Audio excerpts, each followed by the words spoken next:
তাহলে আমরা টাইপ 8 দেখো, যদি কুককে কি বলা হয়? বাটলার। বাটলারকে বলা হয় কি? ম্যানেজার। আবার ম্যানেজারকে কি বলা বলতো? টিচার। আবার টিচারকে কি বলা হচ্ছে? ক্লার্ক। আর ক্লার্ককে বলা হয় কি বলতো? প্রিন্সিপাল। আমাকে দেখো, আমি পরামর্শ করবো, কুককে বাটলার, বাটলারকে ম্যানেজার, ম্যানেজারকে বলা হয় টিচার, আর টিচার বলা হয় ক্লার্ক, ক্লার্ককে বলা হয় কি? প্রিন্সিপাল।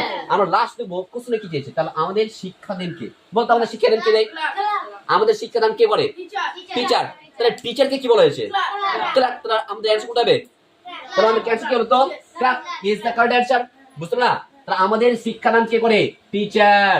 কে? টিচার না টিচার রে? টিচার। তাহলে এই টিচারের কোডটা কি বলো? টিচারকে কি বলা হয়? কোনটা হবে? টিচারকে কি বলা হয়? ক্লার্ক।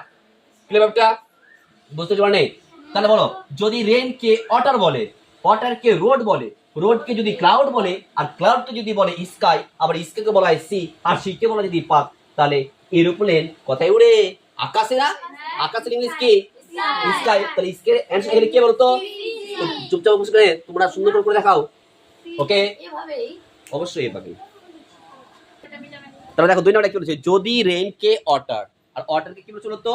রোড বলে, আর রোড কে যদি ক্লাউড বলে, আর ক্লাউড কে যদি বলে কি বলতো? স্কাই, স্কাই কে বলে যদি সি, আর সি কে বলা হয় যদি পাত, তাহলে বলেছে এরোপ্লেন কোথায় ওড়ে? এরোপ্লেন কি জলে ওড়ে, মাটিতে ওড়ে, কোথায় ওড়ে?